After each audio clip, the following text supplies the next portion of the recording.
Bonjour, bienvenue sur Bookey. Aujourd'hui, nous allons parler du livre Des souris et des hommes. Ce roman est l'un des chefs-d'œuvre de Steinbeck. Il témoigne de la capacité qu'avait cet auteur à transformer tout ce qu'il voyait en récit. Des souris et des hommes raconte l'histoire de deux ouvriers agricoles, George et Lenny, qui échouent à réaliser leur rêve de posséder un petit lopin de terre bien à eux. Ce livre acclamé par le public est l'un des 10 ouvrages les plus lus aux États-Unis.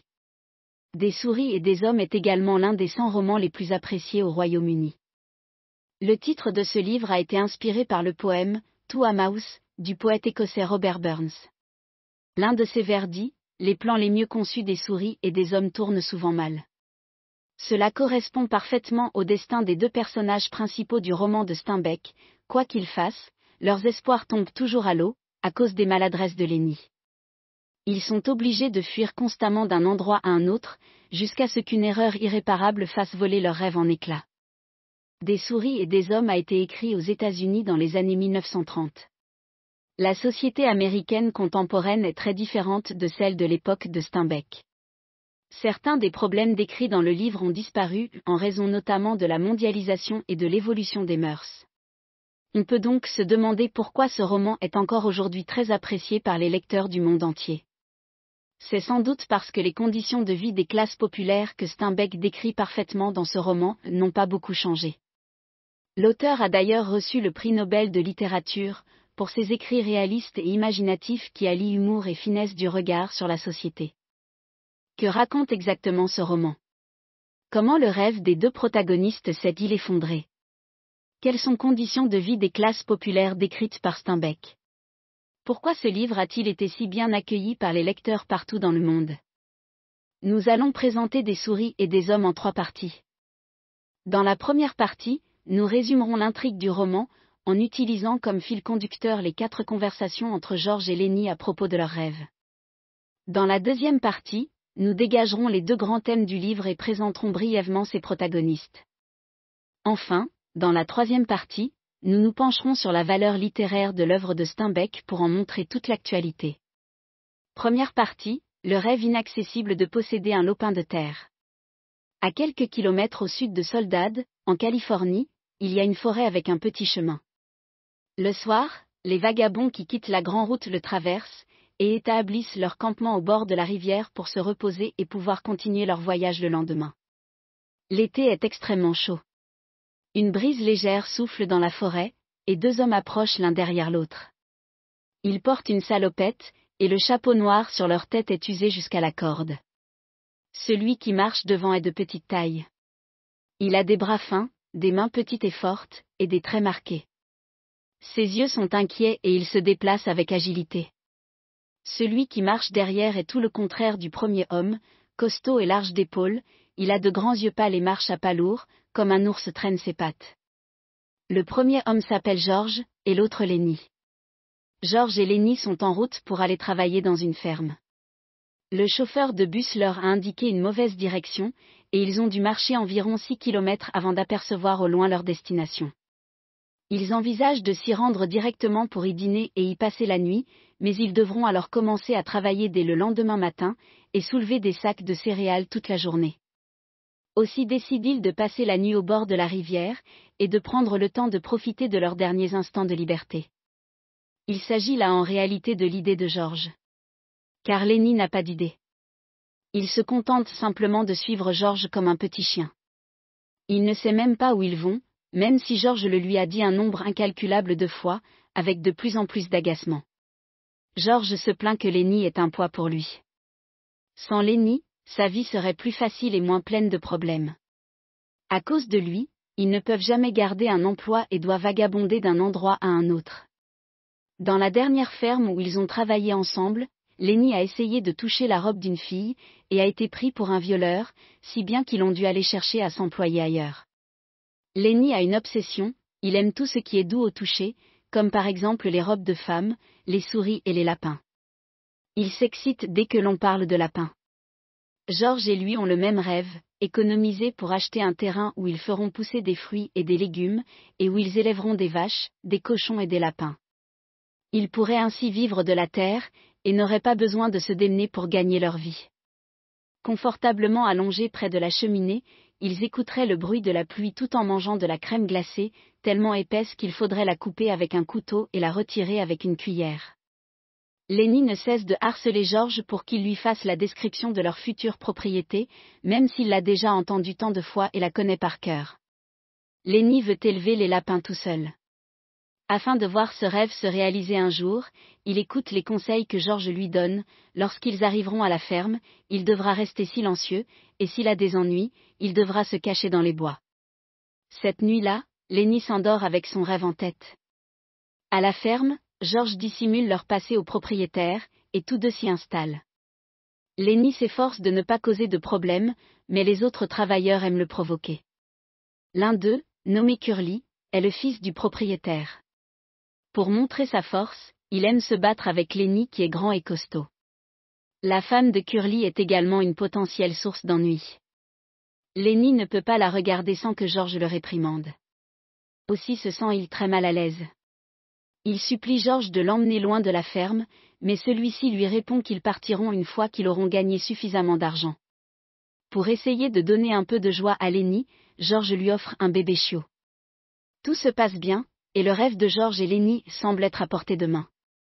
Un soir, comme à son habitude, Lenny fait part à George de son souhait de garder des lapins. George lui répond qu'il a déjà repéré un beau terrain pour réaliser leur rêve, et qu'il peut l'obtenir à un bon prix, mais qu'ils n'ont pas encore assez d'argent pour l'acheter. Un ouvrier, nommé Candy, surprend leur conversation et exprime son désir de faire partie de l'aventure. Candy est un vieil homme qui a perdu sa main droite, et qui ne peut faire que de petits travaux tels que nettoyer le dortoir de la ferme. Lorsqu'il ne pourra plus faire ces petites tâches, il sera probablement jeté dehors avec son chien malade et vieillissant, et n'aura nulle part où aller. Il veut donc lui aussi avoir un endroit à lui, et il est prêt à partager toutes ses économies pour cela. Avec la contribution de Candy, George et Lenny peuvent pratiquement acheter le terrain qu'ils ont en vue, s'ils travaillent un mois de plus à la ferme. George, Lenny et Candy sont surexcités à l'idée de réaliser si vite ce rêve de longue date. Ils ne peuvent s'empêcher de penser à la douce vie qui les attend. Ils imaginent le jour où ils n'auront plus à se soucier de la nourriture et des vêtements, où ils seront parfaitement heureux et auront le temps d'aller à la fête foraine, au cirque ou à un match de baseball. Lorsqu'ils seront propriétaires terriens, ils pourront partir quand ils le voudront, sans avoir à rendre de compte à qui que ce soit. Lenny aura bien sûr ses lapins. Il sait déjà comment il protégera ces précieux animaux de compagnie de leurs prédateurs naturels. Les trois compères pensent que leur rêve est sur le point de se réaliser. Un week-end, George va s'amuser en ville avec d'autres ouvriers et laisse Lenny s'ennuyer seul à la ferme. Ce dernier remarque une lumière en provenance de l'écurie. Il va y jeter un œil par curiosité. Là, il rencontre Crook, le seul homme noir de la ferme. Mis à l'écart par les autres ouvriers à cause de sa couleur de peau, il est toujours seul et ne peut boire avec tout le monde qu'à Noël. Il n'aime donc pas trop qu'on vienne le déranger là où il dort. Lenny, qui est un homme simple, ne sait pas tout cela. Sa naïveté amène Crook à le laisser entrer dans son espace réservé. Lenny lui parle de son projet de posséder une maison et d'élever des lapins. Contrairement à Candy, Crook ne croit pas en ce rêve. Il a vu trop de gens comme Lenny.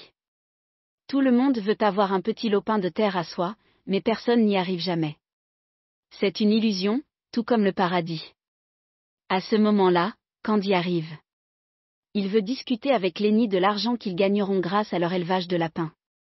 Une fois de plus, Crook leur dit que leur rêve ne les mènera nulle part.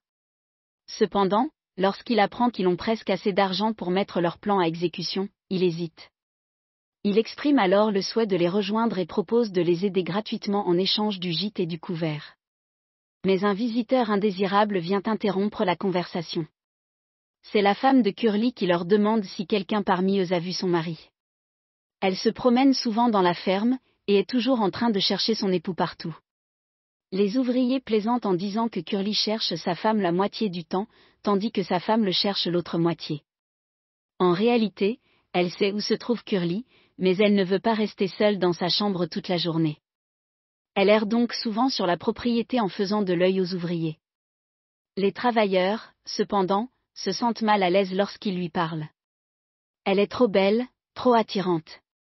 Ils essaient de s'en éloigner le plus possible pour éviter de perdre leur emploi ou de se retrouver en prison. Rapidement, le sentiment de malaise de Lenny, Crook et Candy se transforme en ressentiment, et les trois hommes utilisent tous les moyens à leur disposition pour la faire partir. Mais la femme de Curly reste et les provoque verbalement en les traitant de nègres, d'abrutis, et de vieux moutons minables. Candy ne peut plus se retenir. Oubliant l'accord qu'il a passé avec George et Lenny de garder leur plan secret, il raconte à la femme de Curly leur rêve de posséder une ferme. Comme il fallait s'y attendre, elle se moque de lui.